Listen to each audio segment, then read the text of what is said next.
We're here during this period that the most important election ever in the history of elections is getting ready to take place. We hear that if we don't come out and vote, that Armageddon gonna follow if certain people get elected. This is what we're hearing. But for the abolitionists and for prisoners, what do this mean for them? What do this mean for us? What do it mean to say that this is the most important election ever when you're sitting in a cell serving triple life sentences? This is the most important election ever, and you're in an environment where the judges have complete control over your livelihood.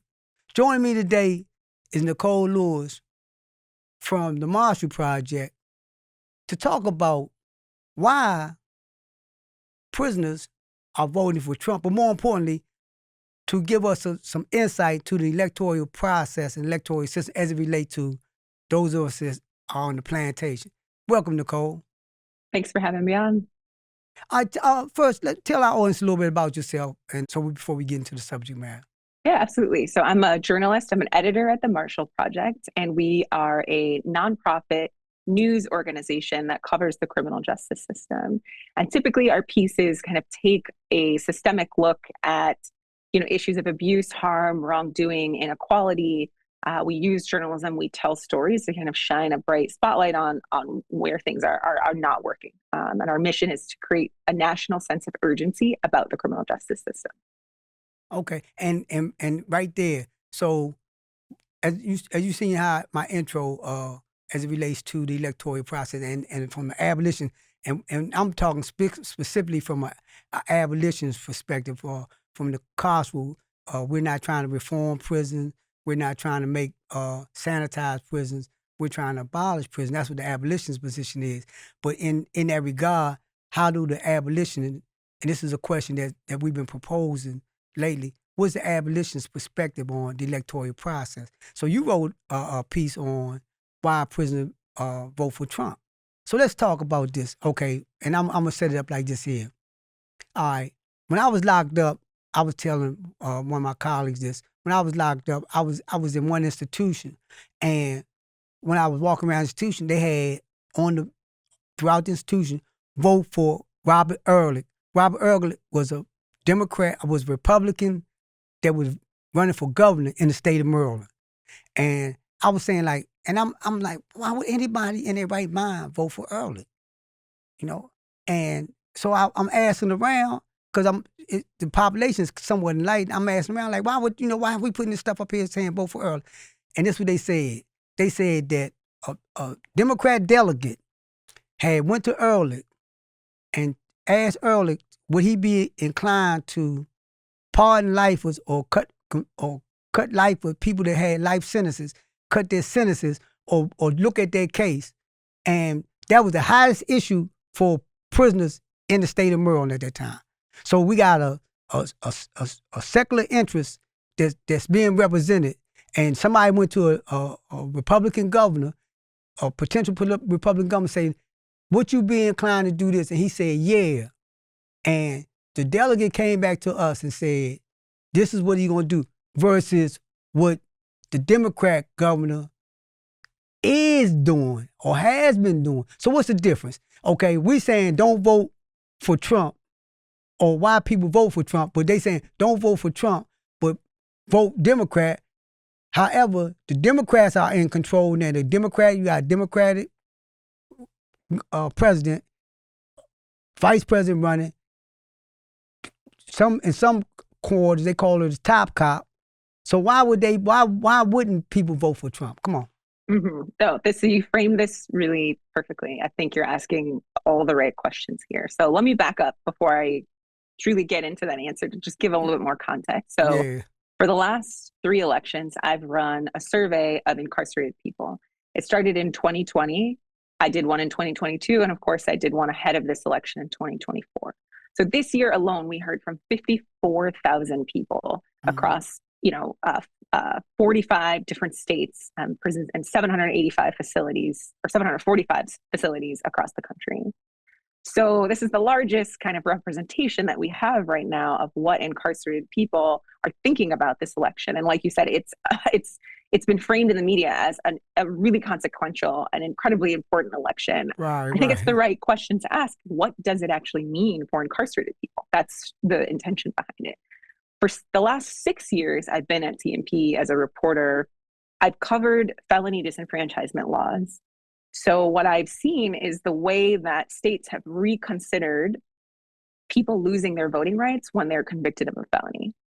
And so it's really important to know that since the late 1990s, about 2 million people with felony convictions now have regained the right to vote. Right. And so Right. that's mostly people on the outside. That's people coming home. That's not Mm-hmm. necessarily people in prison. So this is the backdrop, right, under which I'm doing this survey. It's the first Right. time, in 20 years that you've got 2 million, people with felony convictions who can decide who represents them at Right. all levels of our government.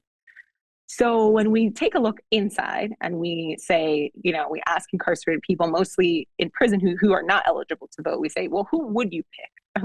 Who's interesting to you? We've actually found time and again, so we saw it in 2020, we see it again here, that many incarcerated people would choose Trump. They would choose him for president.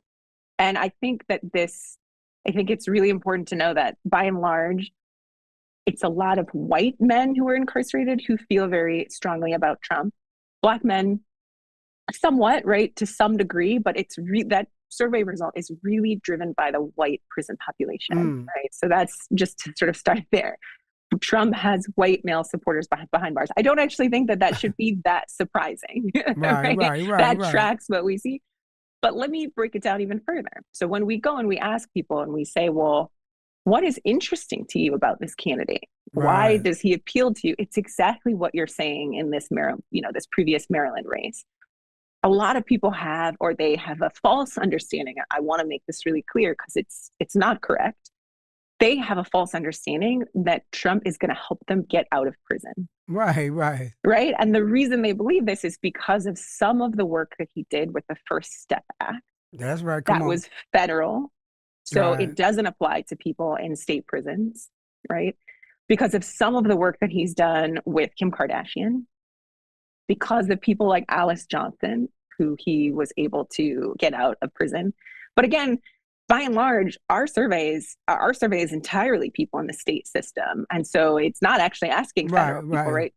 But it's this idea that permeates the perception of his policy that he's going to be good for incarcerated people over the facts, right? Over the facts. So people might not have full access to news. They might not be able to watch news on the TV. They might not be able to read it. And so if you hear someone say, Trump, he's really good for us, he's going to get us out, right? That he's my shot. Of course, people are going to say, yeah, no, this is my candidate, right? This makes sense to us. And so we've seen again and again, like you said, criminal justice issues, getting out of prison, right? Prison reform, abolition to some degree, reentry, release, all of these things Right. are very important to incarcerated people. So they're making decisions based on who they think could support them the most. But there's more to the story. So, right, there's more to the story there.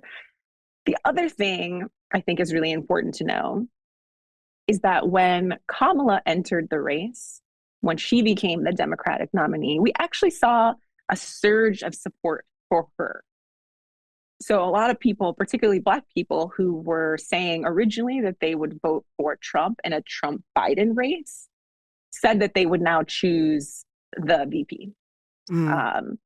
And they're conflicted about this Right. because a lot of people we could see, and when we followed up with people, we could see people saying, I'm conflicted. She's a prosecutor. I don't know what that means in terms of her ability to help me, right? Like that Right. seems completely, they're very clear. That seems like her job was putting people away and, but they're so desperate, right? There's such clarity that no system, no party, no person, particularly no man, has helped them in their situation, that they're willing to take a gamble on a woman. So it's this interesting thing where her identity as a woman is now sort of seen as like, well, maybe she would do something different than what Right. these guys have done and not done for us, right? Over many, many years. So that's kind of, it's a complex situation, right? Where people are working and I on. think and on that note right there, and I agree, like the complexities of, because prison's not monolithic. They're not, and everything is motivated by what's of interest to them. Right. And I was talking earlier about with one of my colleagues earlier that the only time we was monolithic in our thinking was from in the early '60s and to the like '70s, Attica and beyond, where the prison conditions were so horrific that the repression and the brutality forced us in a position where we had to resist. So and it wasn't a matter of like if you're gonna resist or you're gonna die. It's a matter of like resist and possibly live or possibly die, but at least stand up fighting. And so that attitude of being monolithic was right there. We was talking about the conditions of the prison, the way we was living, the way they was feeding us, the way they was clothing us, and the way they was housing us. When prison, they started reforming the plantation and coming up with different scenarios of like getting people out, that's where the interest became more secular in terms of what's in it for me, which leads me to my next question. Okay, so now now in your survey, it was established that most people thought that Trump, because the First Act, is responsible for them getting out. Okay, but then look at what's been taking place for the last 4 years, because I'm comparing that against. So when you come to me and say as a candidate, or you saying as a candidate that vote for me, but you don't have on your agenda nothing about prison reform, you don't have nothing on your agenda about changing the family unification, all those things that's of interest to me. But I got one example, albeit far-fetched as it might be, that he didn't do nothing no more than do a photo op, get somebody out, and he running on the photo op. But I got that as a reference, as in comparison to what I got from the Democrat. So how did your survey gel with that? Yeah, again, it's such a good question, because these are all the issues. So let me think about where I would start on that. So I do think that it's perception over reality, for sure. Yeah, that's right. And I think that an important point to be made here is that when Trump was in power, at the end of his term, he went on an execution spree. He was exactly. We had a moratorium on executions, right? He said, let's let these executions go forward, right? So I think that's, I wonder if incarcerated people understood the reality, right? We're really kind of able to engage more deeply with what's happening. Would people still feel this way? I have some more thoughts there. So that's one thing.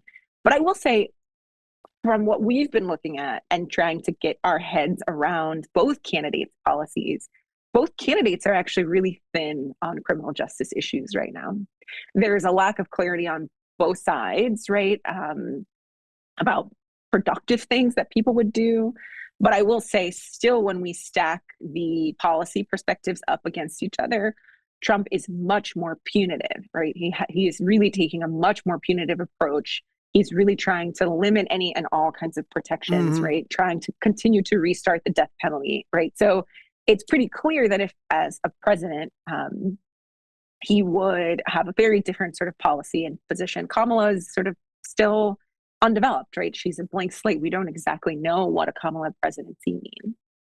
I think what's more important for incarcerated people to understand is that the president can only do but so much to affect state policy. And this is really, again, when I've covered voting rights, we step back and we say, where could you actually move the needle the most? Where does this matter? Why does any of this matter?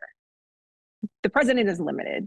They mostly oversee the federal system, federal prisoners, right? They make decisions they oversee the BOP. Most people are incarcerated in state system. And it's the state leadership that basically determines that policy. So where I think the participation, like if you were saying to yourself, I care about this democracy, I want to participate, I want to make my voice heard, if that's your route, then the midterms become really critical Right. elections, right? Right. And so those are elections in which people are more likely to choose their governor.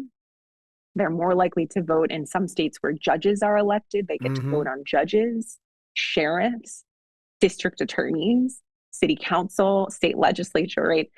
These folks who actually set the policy and the laws for how the state system is going to work. So we get so caught up in what's Right. Kamala going to do for me? What's Trump going to do for me? And there's really all these smaller elections where people have much more power to move the needle, to think about reform, to think about releases, to think about improving conditions, to think about how our court system operates, right? And so I've always said that incarcerated people have really intimate knowledge. You have real clarity about how the system functions. Right. You have real clarity about whether or not states are using their tax dollars appropriately, right? To house people, are we harming people? Are people getting the rehabilitation help, right? So I think that there's real knowledge that's locked up, right? There's a real understanding of, is this working? Is this experiment that we have, is it working? Is it productive? Is it doing anything for anyone?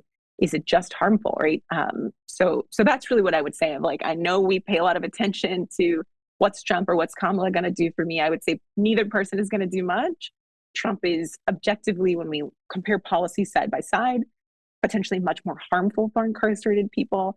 But 2 years from now, right, in the midterms, is really going to be it's really going to be consequential in terms of people's experiences. And I agree with you on that regard, because I like Tip O'Neill, former Speaker of the House, said all politics are local.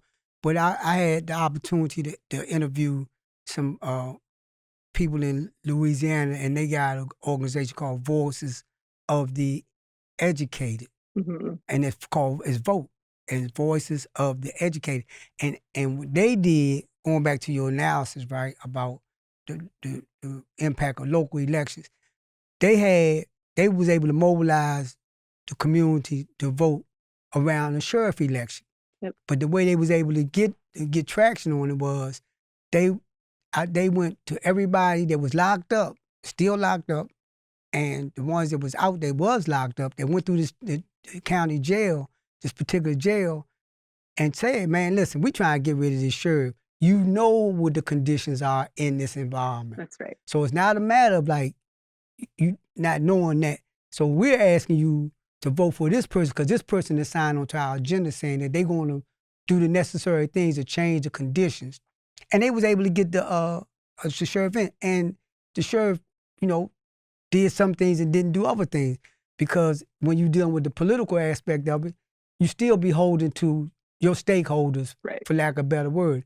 But we do get traction and do get changes. And I think that in terms of what you just said, I think the biggest problem is we're enlightened, but we're not educated on the electoral system as it relates to local politics. We're enlightened, like you say, you can't go nowhere in prison and not talk to somebody, and they don't know the judicial system. Right. Their appeal procedures, Right. Okay, I got my direct appeal, then I got a post-conviction, I got a habeas court, but I do know these right, or somebody in that system is telling me about these things.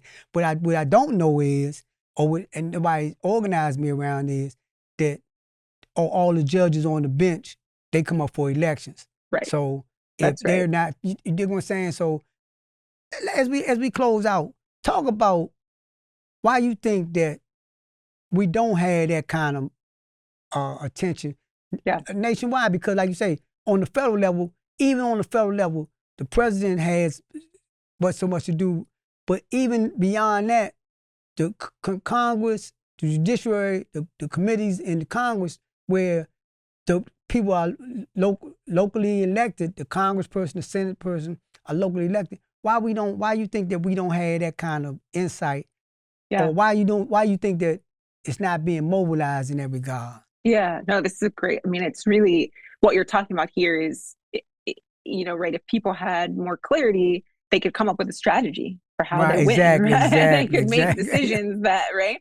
Yes, absolutely. And I would say that in this regard, incarcerated people are really no different than the rest of the public. Midterm elections tend to be the Yeah. lowest turnout elections. People just don't show up, right? Even though the local officials are the people who are going to make the most influential decisions in their lives. So there's really not much difference from people on the outside who kind of blow those off as well. But I think there's some unique elements to prison, right? One of the things we always ask in our survey is, how do you get your news?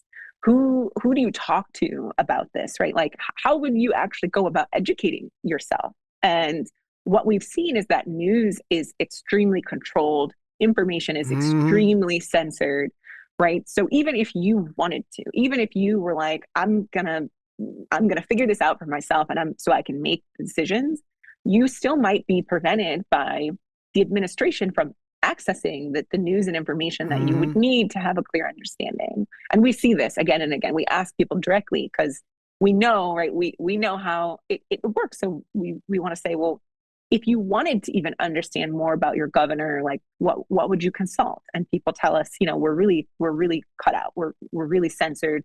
Newspaper clippings, don't come in. By and large now, many prisons have moved towards scanning mail. Yep. So you can imagine, you take a newspaper, you scan it down, you can't even read it anymore. Yeah. So there's all these systemic barriers that keep people unable to really self-advocate, right? Unable, because information is really that power. So that's one component. I think another component is just a little bit about how politics in this country works. The whole news media, right? We spend a ton of time on the presidential election. A lot of resources go into covering it. And so I don't know that we spend the same amount of time actually as journalists, I'm saying as my industry, right. scrutinizing district attorneys, scrutinizing judges, sheriffs. I don't think that they get the same amount of attention. And it's harder for us as well, right? So we actually can't see. I think about the Marshall Project has done some work in Cleveland where we produced a judge's guide to help Clevelanders make decisions about these folks. We can't actually even see into their record fully, right? Because we don't have access to the data. It's really unclear. So people in our community are saying, our readers are saying, well, we want to know who's tough on sentencing and who's sent more Black people, right? They want to know these. We can't even truly answer them because of the way data is withheld from the public. So it becomes systematically, again, a little bit harder to scrutinize these folks. So in the long run, they just don't get the same amount of media attention, So if you don't get the media attention, and then media is censored in prison, right? So you see how it works. There's a lack of information. But again, I think that it's incredibly important for incarcerated people to understand that they have insights about the system that are powerful, right? That they are deeply informed about an aspect of pretty much every state budget, right? The most expensive item is the carceral system. So you've got folks who are experiencing it, who have an ability to help the public understand what is not working. And so I think that when I talk to people, they say, oh, why does it matter? That they can't quite connect what they've gone through to how it could be useful in making change. And I say, well, something that many people don't understand, right? Something so intimately about what's broken. I think that's really powerful. I think that is enough, right? To say, if voting is the route that you want to go, if voting feels important, to take that knowledge, right, and really think about how you're going to apply it to the system itself. So that's sort of, whenever I'm reporting on people, I say, well, you know more than many of us, right? It's my job here to try to even understand. And I feel like I understand a little, but you understand, right, even more. So, and I think that alone is really powerful. And it's something that no one can really take away. No one can contradict that. You saw it with your own eyes. And Nicole, you rattled the bars today, because at the end of the day, we look at, when those of us that's on the plantation, we have the insight to how we got there. We have the insight to who's controlling it. we had the insight to how to get off of it through a system. I suffer from the apathy when it comes to the electoral process. Sure. But at the same token, I recognized after talking to like the brothers and sisters in Louisiana, looking at the DC code offenders got the right to vote, and being educated on, like you said, being educated on understanding that this system, the electoral system, is not national, it's local, and there are a lot of policies and procedures that we're trying to have impact or effect. We can have impact and affect them through who we put in the office, and on a local level, we can control that because we have numbers, and I think that's the takeaway for me in this conversation. But you got the last word, Nicole. What you want to tell our audience about this system and some of your upcoming work or what you're doing now? Sure. Yeah, I would say, I mean, right to that point of like, we're in a really historic moment for voting rights for people with felony conviction. And so, 26 states and the District of Columbia in the last 2 decades have reconsidered why we even take away people's voting rights when they go to prison, right? That's a question we have to ask ourselves. And we can locate that history. For many states, we can see very clearly that felony disenfranchisement was a way to disempower Black communities. Come on. That's, this is something that state lawmakers were standing up openly saying at the time, right, in this period of Reconstruction and Jim Crow. And so now we're in a moment, fast forward, where many states have said, well, we need to redo that. We need to reconsider that. So it's now more than ever, people have more access and ability to participate. It doesn't mean that they always do. It doesn't mean that it's a perfect system. The other thing I think people should know is that there's a pretty aggressive backlash to this expansion of voting rights. So in several states, Republicans are actively trying to undermine the expansion of voting rights. So I think it's a really important moment for people to decide, to think about that apathy and really question it and say, is this in my best interest? Right. What can I do here? No matter what your politics are, right? So as a journalist, I don't advocate for one party over the other. I don't advocate for one reform over the other. I'm simply here to provide this information, right? To say, you have power, something really unique and special. Prison is extremely expensive, right? So how you're treated there really matters. Local actors, local agents, a lot of them you get to vote for, right? So you get to decide who wins and who has your interest. And, just a question, if anyone says there's one candidate who's like going to be great for you, I would just question that a little bit, right? To say, we really want to make sure that we're making decisions based off of the full facts. And so, we just got to ask, deeper, bigger questions about who's actually good and why. And how can, and if our listeners and our viewers want to follow you or get in touch with you, how can they do that? Absolutely. So you can find all of my work at the marshallproject.org, and it's Marshall with 2 L's. Unfortunately, I'm not really on social media the way that X has gone. Yeah. Mhm. But my email's online at the Marshall Project. I would say some of the next work that I'm working on that we're trying to think about is my work is actually very designed to understand some of the needs, issues, interests of incarcerated people and their families. And then we try to figure out how do we make work that reflects. So if people want to email me, it's just nlewis, Lewis, at themarshallproject.org. Just tell me what's important to you, right? What matters, what you're seeing. And that's one way we try to make decisions about what kinds of stories we look into. Yeah, I think that's... There you have it. Yeah. Real news, Rattling the Bars. Nicole Rattling the Bars today. And she reminds us that as 2.4 million people are in prison on the plantation, those of us that have not have our voting rights restored, is apathy in our best interest when it comes to the electoral process? Is sitting back not doing nothing in our better interests? Is sitting back vilifying the candidates and saying it's have nothing to do with me and our best interest? Or is it becoming more informed, as we heard, becoming more informed about this system and how we can utilize this system to effective change? Because at the end of the day, we're the ones that's sitting behind the doors locked down. At the end of the day, we're the ones that's not being denied parole. We're the ones being given hard sentences. We're the ones who our families don't have access to us because of a myriad of reasons. And we can change these things if we can change these things. Or are we willing to try to change these things to utilize this mechanism as a technique as opposed to anything other than that?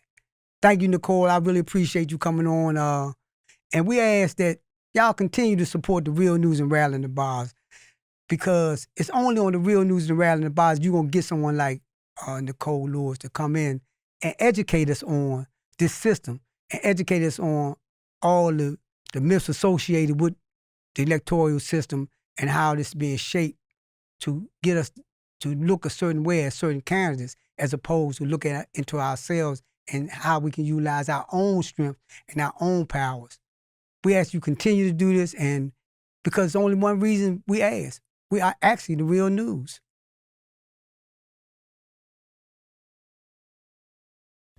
Thank you so much for watching the Real News Network, where we lift up the voices, stories, and struggles that you care about most.